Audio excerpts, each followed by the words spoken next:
So hello everyone, welcome back to set time bound goal. JEE Main का exam चल रहा है। Exam खत्म होने के बाद रिजल्ट आएगा और रिजल्ट आने के बाद से काउंसलिंग स्टार्ट हो जाएगी। जोसा की काउंसलिंग, सीसैप की काउंसलिंग, डिफरेंट डिफरेंट स्टेट की काउंसलिंग। ठीक है, तो जैसे ही जेई मेन और जेई एडवांस का मसला ख़त्म होगा, काउंसलिंग सारे लोग अपना स्टार्ट कर देंगे। अब जब काउंसलिंग स्टार्ट हो जाएगी, उससे पहले, काउंसलिंग स्टार्ट होने से पहले हमें कुछ होमवर्क करके रख लेना है। क्योंकि जब काउंसलिंग स्टार्ट हो जाएगी तो तुम्हारे पास इतना टाइम नहीं होगा कि तुम सारे डॉक्यूमेंट्स को बनवा पाओ। और हर बार बहुत नुकसान हो जाता है बच्चों का डॉक्यूमेंट ना होने के बावजूद। डॉक्यूमेंट ना होने के वजह से बहुत सारा नुकसान होता है और मैं नहीं चाहता है नुकसान हो। अगर तुम्हें एडमिशन चाहिए तो कायदे के साथ, प्यार से, प्रेम से जाके सारा का सारा जो मैं लिस्ट बता रहा हूँ ये डॉक्यूमेंट बनवा लो। कैसा बनवाना है, किस फॉर्मेट में बनवाना है, कहाँ से बनवाना है, ये सब मैं इस वीडियो में डिटेल में डिस्कस कर देता हूँ। अच्छा, लास्ट वीडियो में मैंने एक वीडियो बनाई थी कि कितने तरीके के काउंसलिंग हैं, जो कितने तरीके की कॉलेजेस या कौन कौन से ऐसे कॉलेजेस हैं या फिर काउंसलिंग्स हैं जो जेईई मेन के रैंक को एक्सेप्ट करती है। ठीक है, डिफरेंट डिफरेंट काउंसलिंग्स के बारे में मैं बताया था, तो उस वीडियो को जरूर देखो अगर तुम्हें कंफ्यूजन है तो। और एक बात और जो सबसे ज़रूरी है गाइज, अगर आप इंजीनियरिंग में एडमिशन लेना चाहते हो और आपने जेईई मेन दिया है या आप किसी भी एग्जाम को देने वाले हो, तो प्लीज़ यार इस चैनल को सब्सक्राइब करके रखना, क्योंकि पूरे काउंसलिंग में आपकी बहुत ही ज़्यादा मदद करने वाला है। तो चलिए शुरू करते हैं बिना किसी देरी के। पहली बात, जब तुम काउंसलिंग के लिए फॉर्म भरोगे, अभी फॉर्म आएगा, ठीक है, जैसे जेईई मेन का रिजल्ट आ जाए तो फॉर्म आएगा। तो वो फॉर्म आने के टाइम तुम्हें 10th की मार्कशीट और 12th के मार्कशीट को लगाना पड़ता है। ऑफ कोर्स सबके 12th के रिजल्ट्स तब तक आ चुके होंगे।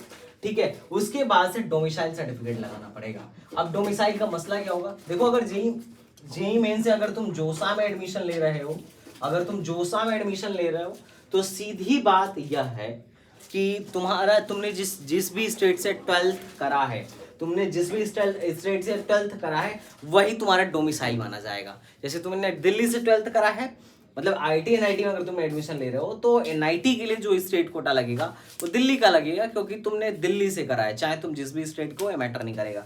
ठीक है, लेकिन अगर तुम किसी स्टेट कॉलेज में एडमिशन ले रहे हो, जैसे सपोज दैट यूपी में एडमिशन ले रहे हो, तो 12th से कोई मतलब नहीं है, तुम जो डोमिसाइल बनवा के लगाओगे वही माना जाएगा। जैसे मान लो मैंने दिल्ली से 12वीं मैंने दिल्ली से पास किया, लेकिन मैं हूं यूपी का, तो मैं यूपी का डोमिसाइल लगा के यूपी के इंजीनियरिंग कॉलेजेस में फायदा उठा सकता हूं।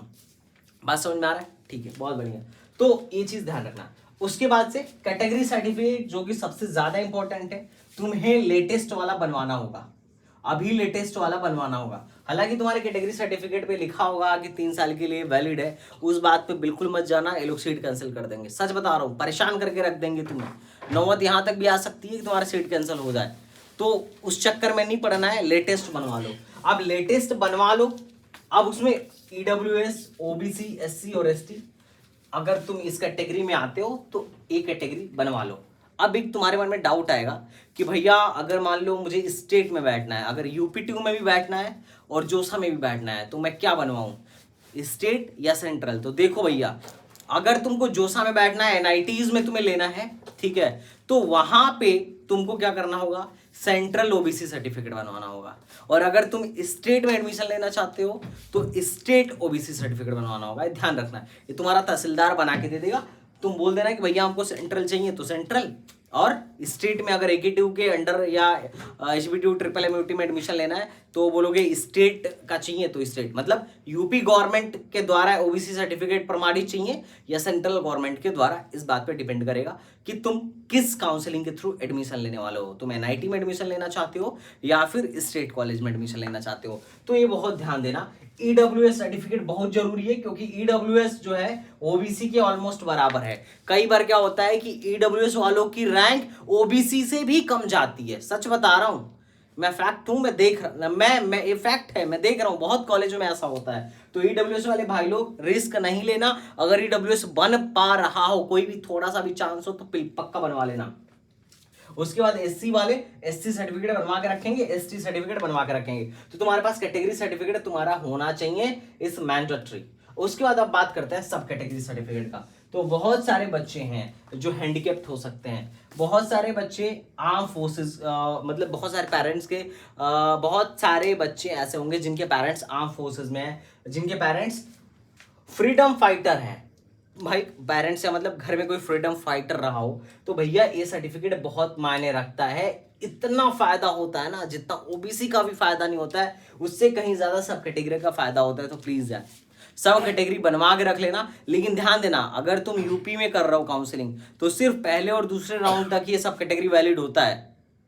तो कायदे के साथ पहले और दूसरे राउंड को ही बढ़िया से कर लेना, क्योंकि उसके बाद ये सब कैटेगरी चली जाएगी। तो ये ध्यान देना, काउंसलिंग करना भी एक कला है और हम तुम्हें सिखाएंगे, टेंशन मत लो। हम तुम्हारे साथ हैं और जब तक हम आपके साथ हैं आपको टेंशन लेने की आवश्यकता नहीं है। एक एक चीज एक एक पॉइंट में खोल खोल के बता दूंगा, जो कोई काउंसलर नहीं बताता है वो मैं बता दूंगा, और तुमसे काउंसलिंग में कोई गलती नहीं होगी। मैं तुम्हारे साथ हूं, इसीलिए बोलता हूं टेलीग्राम चैनल को ज्वाइन करके रखना। हर एक वीडियो देखना तुम्हारी जिम्मेदारी है। अगर तुम इसे देख रहे हो तो कोई तुम्हारा काट के नहीं जा सकता है। तुम्हें इस बात का कभी दुख नहीं होगा कि तुम्हारा एडमिशन इसलिए नहीं हो पाया कि तुम्हारे पास इंफॉर्मेशन की कमी थी। भले इस बात का दुख हो सकता है कि तुमने पढ़ाई कम करी, परसेंटाइल कम आया, इसलिए एडमिशन नहीं हुआ, लेकिन तुम्हें एडमिशन नहीं हो पाई इस बात का दुख नहीं होगा कि तुम्हारे पास थोड़ी नॉलेज होती तो तुम्हारा एडमिशन हो जाता। बहुत बार ऐसा होता है कि हमारे दोस्तों का एडमिशन हो जाता है हमसे कम परसेंटाइल पर भी। रीजन क्या होता है? या तो किसी काउंसलर के थ्रू गए होते हैं, या फिर ऐसा होता है कि उनके भैया चाचा दादा कोई होता है जिनको प्रॉपर नॉलेज होता है और वो एडमिशन करा देते हैं, और हमारे पास नहीं होता है। तो तुम टेंशन मत लो, तुम्हारा भाई मैं हूं और मैं तुम्हारा करा के ही रहूंगा। तो ये सब कैटेगरी सर्टिफिकेट जो है ये तुम बनवा के रखना। जो जो मैं बोल रहा हूं लग जाना, ठीक है, लग जाना इस पे, और ये तुम्हें काम करके रखना ही रखना है। अच्छा, एक यूपी वालों के लिए एक बात और, अगर तुम एकेटीयू या यूपी टीयू कह लो, या यूपी टीयू कह लो, या फिर यूपी टेक कह लो, जो भी सब एक ही है, यूपी टेक कह लो, अगर तुम इसमें एडमिशन लेना चाहते हो ना, और तुमने गांव या कस्बे वाले स्कूल से पढ़ाई करी है, जैसे हो सकता है तुम्हारा स्कूल शहर में नहीं था, किसी कस्बे में, टाउन में था या गांव में था, तो तुमको रूरल वेटेज दिया जाता है। अब तुम कहोगे इसका क्या फायदा? भैया 3% सीट रूरल वेटेज में आता है। रूरल वेटेज का मैं फॉर्मेट दे दूंगा, जरूर बनवा लेना। जब तुम फॉर्म भरोगे ना काउंसलिंग का तो पूछेगा कि रूरल हो या अर्बन हो, तो रूरल डालना है, ग्रामीण डालना है अगर तुम गांव से बिलोंग कर रहे हो तो, या गांव से पढ़ाई करे हो तो।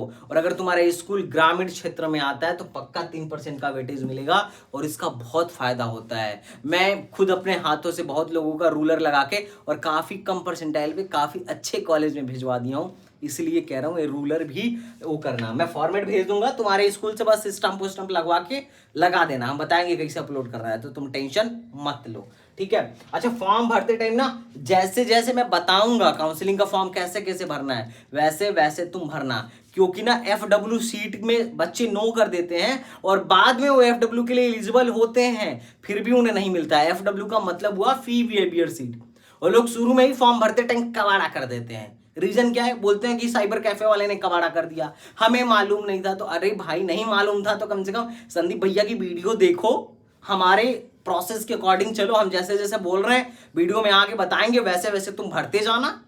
सारे काउंसलिंग को मैं बताऊंगा, एक एक काउंसलिंग, कुछ भी नहीं छूटेगा, तुम वैसे वैसे करते जाना, तुम्हारा काम हो जाएगा। कबाड़ा पहले मत कर देना, कबाड़ा कर दोगे उसके बाद वो चेंज नहीं हो पाता है, कोई करेक्शन नहीं होता है, तुम्हारा नुकसान हो जाएगा। It's totally your loss. तो अगर तुम्हारा कोई भाई है जो तुमसे ज्यादा थोड़ा सा जान रहा है इस फील्ड में, तो उसको तुम फॉलो करो ना, क्या जा रहा है तुम्हारा भाई, फॉलो करो, दूसरों को शेयर करो। देखो चैनल छोटा है पर मेरा विजन और मिशन छोटा नहीं है, ठीक है, बात समझे। तो ये रूलर वेटेज भी बनवा लेना। चलो अब देखो, अब इनकम सर्टिफिकेट, ये सबसे ज्यादा इंपॉर्टेंट है। ये इनकम सर्टिफिकेट ही ऐसा टूल है जिससे तुम फ्री में भी बीटेक कर सकते हो। सच बता रहा हूं, मैं बता रहा हूं कैसे। देखो, अगर तुम्हारा एडमिशन NIT वगैरह में हो रहा है या बहुत सारे GFTI में, जैसे हैदराबाद यूनिवर्सिटी, JNU, बहुत सारे GFTIs है, अगर यहाँ एडमिशन हो रहा है और तुम्हारे पेरेंट्स की इनकम 1 लाख से कम है, 1 लाख से कम है, तब तो तुम फुल ट्यूशन फीस माफ हो जाएगा, फुल ट्यूशन फीस माफ हो जाएगा, फुल ट्यूशन बिहेवियर मिलेगा। और अगर पेरेंट्स की इनकम 1 लाख से लेके 5 लाख के बीच में है तो 2/3 ट्यूशन फीस माफ होगा। सोचो, सबसे बड़ा जो फीस होता है वो ट्यूशन फीस होता है। अगर मान लो किसी NIT का 90,000 फीस है तो 75,000 तो ट्यूशन फीस होगा। ट्यूशन फीस 75,000 माफ हो गया, बचा गया कुछ भी नहीं, वो तो बस नाम का फीस है। समझ रहे हो ना? अच्छा, और जो SC ST होते हैं, अगर तुम्हें NIT मिल गया तो भैया तुम्हारा बल्ले बल्ले है, तुमको टेंशन ही नहीं लेना है। तुम्हारा फुल फीस माफ, फुल ट्यूशन फीस माफ। अच्छा, कई बार मुझसे क्वेरी आती है कि क्या जनरल वालों को ट्यूशन फीस बिहेवियर मिलता है? 100% मिलता है, बस इनकम कम होना चाहिए। जनरल, ईडब्ल्यूएस, ओबीसी से कोई मतलब नहीं है। अगर आपके पास इनकम सर्टिफिकेट बना है, ध्यान रखिएगा, लेटेस्ट वाला होना चाहिए, पुराना वाला नहीं चलेगा, फाड़ के फेंक देंगे सब।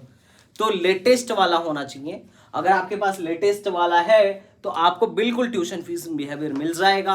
कैसे मिलेगा ये तो हम बताएंगे। अच्छा, एनआईटी अगर नहीं मिल रहा है, अगर एकेटीयू या कोई स्टेट का कॉलेज है, हर एक स्टेट वाले अपने यहाँ ट्यूशन फीस वेवर देते हैं, तो एकेटीयू में अगर तुम्हारे पेरेंट्स का इनकम 6 लाख से भी कम है ना, तो ट्यूशन फीस बिहेवियर मिल जाता है। लेकिन ध्यान देना, एकेटीयू में सिर्फ 5% ट्यूशन फीस बिहेवियर के लिए सीटें रिजर्व हैं। एनआईटी में ऐसी कोई लिमिट नहीं है, ठीक है। तुम्हारा अगर तुम्हारा एडमिशन हो गया एनआईटी में और फीस, मान लो एनआईटी में एडमिशन हो गया और इनकम 1 लाख से कम है, तो पक्का तुम्हें ट्यूशन फीस बिहेवियर मिलेगा ही मिलेगा। लेकिन एकेटीयू में जरूरी नहीं है, क्योंकि एकेटीयू में 5% ही सीटें ट्यूशन फीस बिहेवियर के लिए हैं। तो अगर तुम ट्यूशन फीस बिहेवियर की स्पेसिफिक सीट में जाओगे तभी एकेटीयू माफ करेगी, वरना पैसा वसूल लेगी फटाफट। तो ये ध्यान रखना, काउंसलिंग बहुत अच्छा आर्ट है, इसे कायदे से करना, तब कहीं जाके फीस माफ होगा। बाकी तो मैं तुम्हारे साथ हूं ही। अच्छा, तुम्हारे पास आधार कार्ड या कोई भी प्रूफ, पैन कार्ड, कुछ भी होना चाहिए एक, ठीक है, वेरीफाई करने के लिए, ठीक है। तो ये डॉक्यूमेंट तुम्हारे पास होना ही चाहिए। अच्छा, अब बात आती है कि भैया ये काउंसलिंग के टाइम में लगेगा।